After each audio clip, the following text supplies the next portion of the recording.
Bonjour, nous continuons et aujourd'hui, posons-nous la question « Comment vivre une vie nouvelle ?»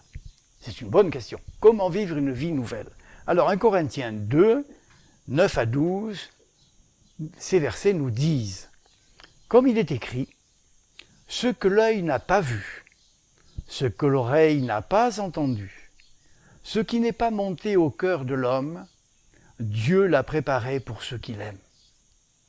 Or, c'est à nous que Dieu l'a révélé par son Esprit, car l'Esprit examine tout, même les profondeurs de Dieu.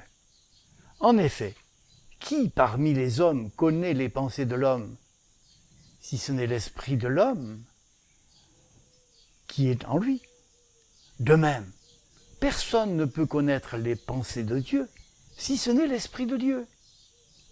Or, nous n'avons pas reçu l'Esprit du monde, mais l'Esprit qui vient de Dieu, afin de connaître les bienfaits que Dieu nous a donnés par sa grâce.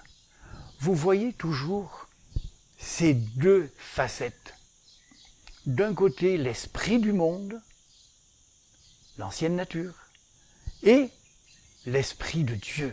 Dieu ne nous laisse pas orphelins. Il nous donne son Esprit, afin que nous puissions parfaitement comprendre ce qu'il veut et comment il veut que nous puissions vivre une vie nouvelle. Voilà, c'est ça. C'est ça. Grâce à l'Esprit de Dieu, il va nous conduire et nous faire progresser, nous faire avancer dans cette vie nouvelle. Éphésiens 1, 13. Éphésiens 1, 13. En lui, vous aussi, après avoir entendu la parole de la vérité, l'évangile qui vous sauve, en lui, vous avez cru et vous avez été marqués de l'empreinte du Saint-Esprit qui avait été promis. L'empreinte du Saint-Esprit. Voilà, nous sommes marqués par Dieu pour que il y ait vraiment cette vie nouvelle qui se développe en nous grâce à l'action du Saint-Esprit dans nos vies. On continue, Jean 14, 16 et 17. « Je prierai le Père, et il vous donnera un autre consolateur. » C'est Jésus qui parle.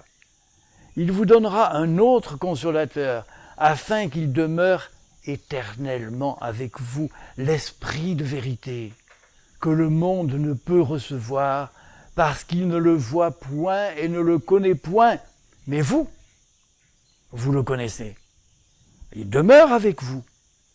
Il sera en vous. » Voilà cette promesse de Jésus, qui ne nous laisse pas orphelins. Bien sûr, il est monté au ciel, il est ressuscité, il est monté au ciel.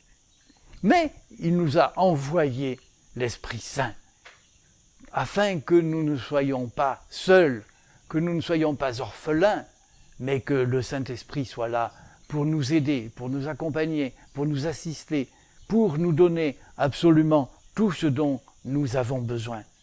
Galates 5, 22-23 nous dit « Le fruit de l'Esprit, c'est l'amour, la joie, la paix, la patience, la bonté, la bienveillance, la foi, la douceur, la maîtrise de soi. Contre de telles attitudes, il n'y a pas de loi. Ceux qui appartiennent à Jésus-Christ ont crucifié leur nature propre avec ses passions et ses désirs. Si nous vivons par l'Esprit, laissons-nous aussi conduire par l'Esprit. » Mais il y a tellement à dire sur ce passage et ceux qui viennent juste après que je vous propose de le voir dans la prochaine séquence. Au revoir, à très bientôt. Soyez bénis.